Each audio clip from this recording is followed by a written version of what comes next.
Ableist? No. Unfair, unwelcoming, and inconsiderate? Possibly.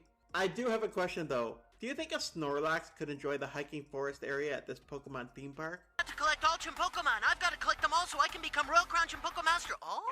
Every once in a while, a subject comes up that I'm actually knowledgeable about.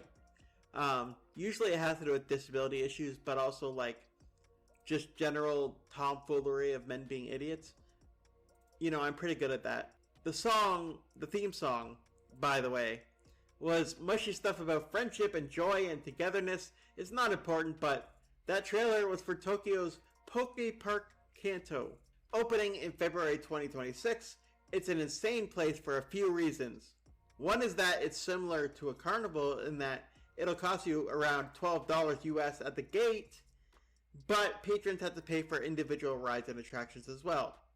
It's being built nearby the Yomiuriland theme park and will be able to add entry to the area onto a standard ticket for the existing park. My father passed away in the spring of his 43rd year. He died chasing a Pokémon across a busy street. This is a map of the areas of the park. The main point of contention in this video involves the Pokemon Forest area. According to the park's website, the Pokemon Forest is a nature-filled forest with steep hills and stairs. Entry has certain restrictions in place for the safety of all trainers. Children under the age of 5 and their guardians, guests who cannot walk up a 110-step staircase, and other guests in the restricted access category will not be allowed to enter, even with people assisting them. There is a Pokemon area that's available to everyone called Sedgetown. In Sedgetown, you will find the Pokemon Trainers Market full of goods, as well as the Pokemon Center, Pokemart, Gym, Pokemon Parade, and 2 other attractions. At Sedgetown's iconic Prime Arena fountain for an unforgettable experience. I guess you could recreate the Friends intro with Pokemon.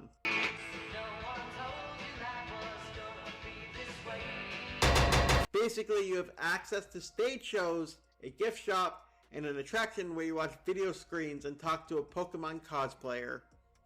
There are people celebrating the so-called fitness test. The Fitness Grand Pacer test is a multi-stage aerobic capacity test For entry because there won't be any overweight people allowed, but they are missing the fact that it leaves out and discriminates against a specific group. Yes, believe it or not, us disabled people like to go out and have fun too. Ash Barboy tweeted the following, X'd the following, people celebrating no fat people, but like, guess it sucks if you're wheelchair bound or disabled in any way. Sorry Timmy, I know your dying wish was to go to the Poképark, but you cannot climb 110 stairs unassisted.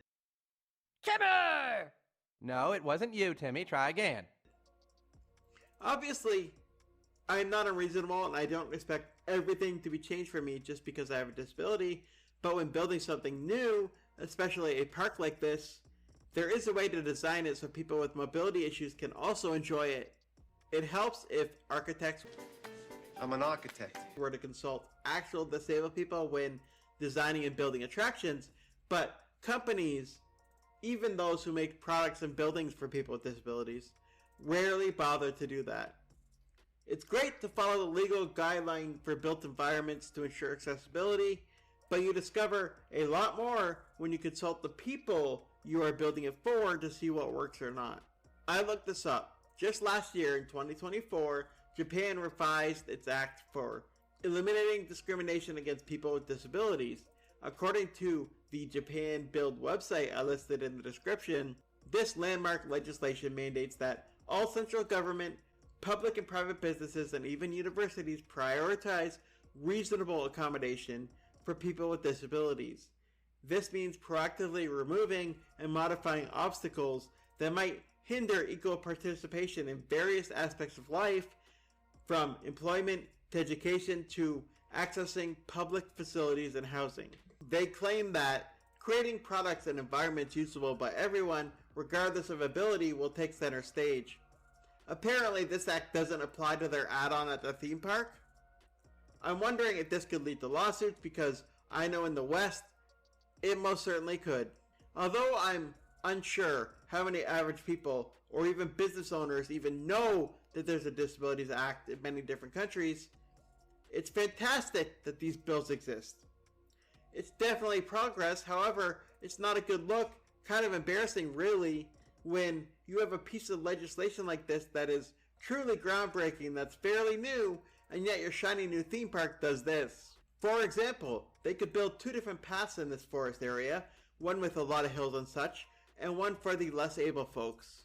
I mean, this applies for the elderly, pregnant, blind, on and on. To actually come out and say these areas won't be accessible even for people who have assistance is pretty bold. It's a bold strategy, Cotton. Let's see if it pays off for them.